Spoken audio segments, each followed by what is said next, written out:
सुप्रभात बच्चों। 10वीं कक्षा में आज मैं महाकवि देव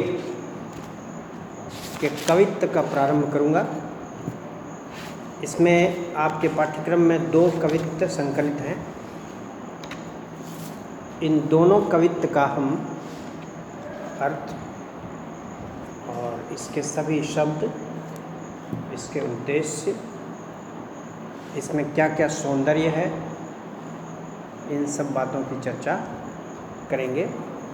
सबसे पहले, इसके पहले भी आपने एक सवैया, महाकवि देव का एक सवैया आप पढ़ चुके हैं। मेरे ख्याल से छुट्टियों के पहले ही वो हो चुका है।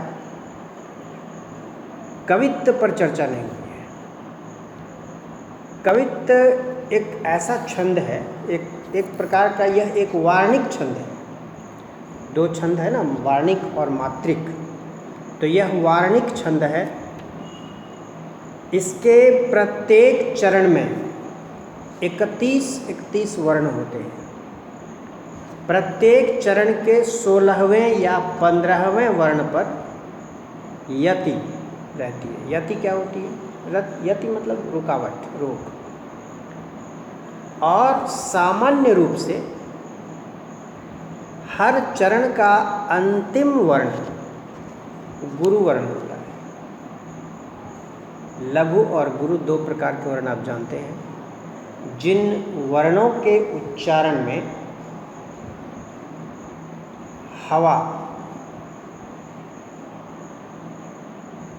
कम मात्रा में निकलती है, यानी कम स्ट्रेस पड़ता है, वह लघु वर्ण है।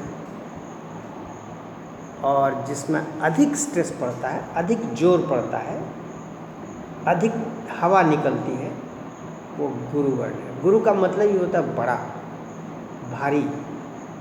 तो इसमें अधिक जोर लगे वह गुरु वर्ण, और जिसमें कम जोर लगे वह लघु वर्ण है। तो अंतिम वर्ण जो है प्रत्येक चरण का, इसमें गुरु वर्ण होता है। आइए इसमें देखते हैं पहले कवित्व में क्या है। आपको ज्ञात है महाकवि देव श्रृंगारिक कवि है। प्रकृति के सौंदर्य का इसमें वर्णन है। वसंत ऋतु का सुंदर वर्णन। और मैं समझता हूँ शायद ही किसी दूसरे कवि ने इस रूप में वर्णन किया होगा, क्योंकि वसंत का ऋतुराज के रूप में वर्णन, महंत के रूप में वर्णन आदि आप पढ़ चुके हैं। यहाँ वसंत ऋतु का एक नवजात शिशु के रूप में, एक बालक के रूप में वर्णन किया गया है। यानी वसंत ऋतु एक शिशु के रूप में इस कवित्व में चित्रित है। अब इस शिशु को किस तरह से, कौन कौन सा रूपक है इसमें, वो देखेंगे। डार द्रुम पलना बिछौना नव पल्लव के। डार डालियां, द्रुम कहते हैं पेड़ को। पेड़ों की डालियां किस रूप में है? यहाँ पलना है। पलना मतलब झूला। बच्चा जो है पलना पर सोता है ना, छोटा बच्चा। तो यहाँ पर वसंत रूपी शिशु के लिए पलना क्या है? पेड़ों की डालियाँ। पेड़ों की डालियाँ वसंत रूपी शिशु के लिए यहाँ पलने की तरह है, झूले की तरह है। और झूले पर शिशु लेटा हुआ है तो ऐसे तो नहीं लेटा होगा, उस पर तो बिस्तर चाहिए, बिछौना चाहिए। वो बिछौना किस चीज़ का है? बिछौना नव पल्लव के। वसंत ऋतु में पेड़ों में नए नए पत्ते आ जाते हैं। तो नए नए पत्तों रूपी बिछौना जो पेड़ की डालियों रूपी पलने पर बिछा हुआ है, उस पर ये वसंत रूपी शिशु सो रहा है। डार द्रुम पलना, पेड़ों की डालियाँ क्या है? पलना है, झूला है। और बिस्तर क्या है उस पल्ले पर लगा हुआ? नव पल्लव के नए नए पत्तों का बिस्तर है। पलना पेड़ की डालियाँ और उसमें आए हुए नए नए पत्ते उस झूले पर का बिस्तर। सुमन झिंगुला, झिंगुला कहते हैं छोटे बच्चों को ढीला ढाला सब पहनाया जाने वाला वस्त्र।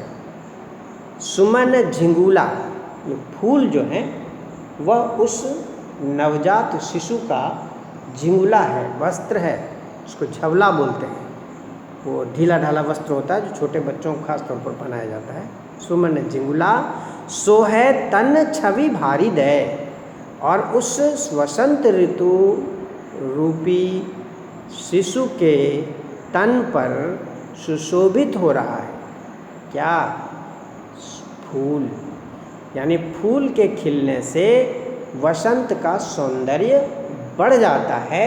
ठीक वैसे ही जैसे बच्चे को झबला पहना देने के बाद बच्चा चमक उठता है। सुमन झिंगुला सोहे तन छवि भारी दे, और इससे उसके शरीर का सौंदर्य बढ़ जाता है। छवि मतलब सौंदर्य, तन मतलब शरीर, सोहे सुशोभित हो रहा है, बहुत अधिक सुशोभित हो रहा है, भारी दे, बहुत ज़्यादा सुशोभित हो रहा है। और ये झूला है तो उसको झुलाने वाला भी कोई चाहिए। कौन झुला रहा है इसको? पवन झुलावे, हवा चलती है तो डालियाँ डोलती हैं, तो हवा जो है इस झूला को झुला रहा है। केकी कीर बतरावें देव, देव कवि कहते हैं कि वो बालक है, शिशु है, तो उसको मन बहलाने के लिए उसके साथ कोई बातें करने वाला चाहिए। वो कौन बातें कर रहा है? तो केकी कहते हैं मोर को, और कीर मतलब तोता। मोर और तोता आदि पक्षी उस झूले को, झूले पर झूलते हुए बच्चे के साथ बातें कर रहे हैं।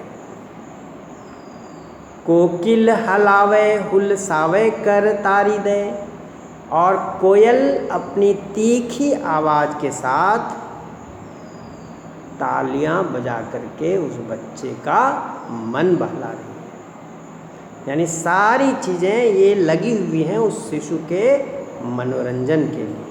कौन कौन?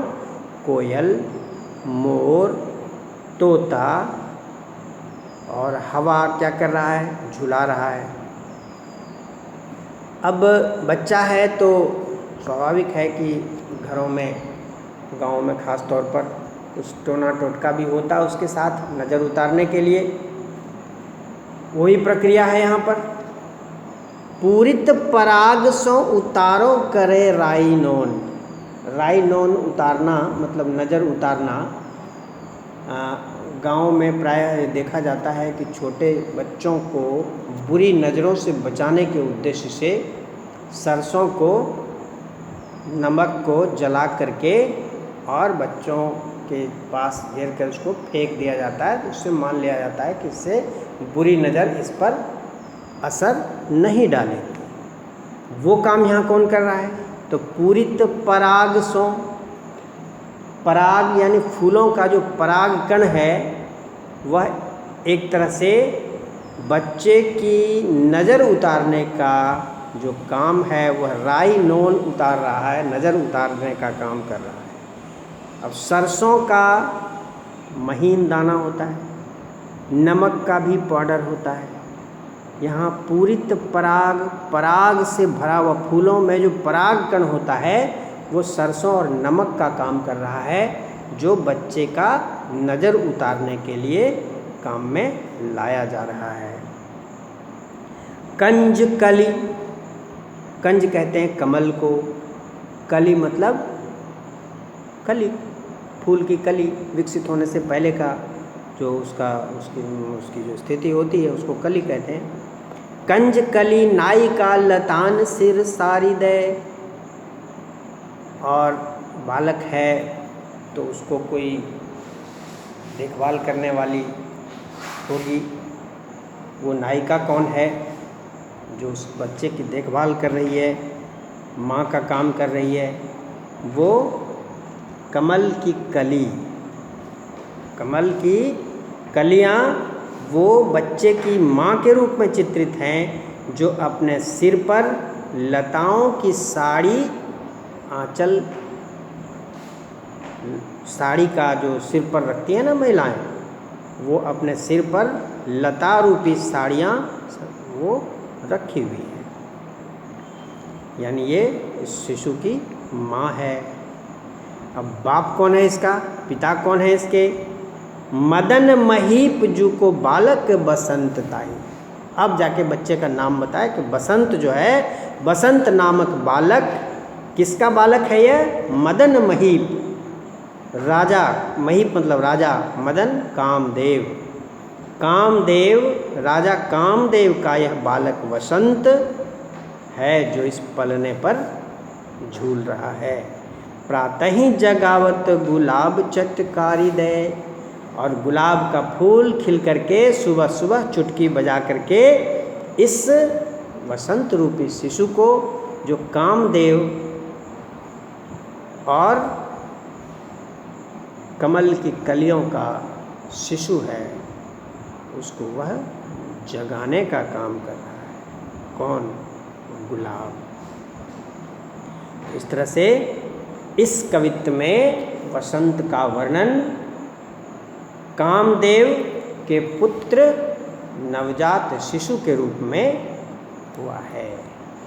इस कवित्त के अर्थ को आप लिखेंगे अपनी भाषा में। कुछ जो शब्द आए हैं उसका मैं अर्थ आपको बता देता हूँ। लिखिए, पहला शब्द है डार, डालियाँ, द्रुम, पेड़, पलना, झूला, झिंगुला, झबला यानी छोटे नवजात शिशु को पहनाया जाने वाला वस्त्र, छवि अर्थात सौंदर्य, सुंदरता, केकी, मोर, कीर, तोता, कंजकली, कमल की कली, चटकारी, चुटकी। अब इस कवित्त का आप अपने शब्दों में अर्थ लिखेंगे और आज की कक्षा में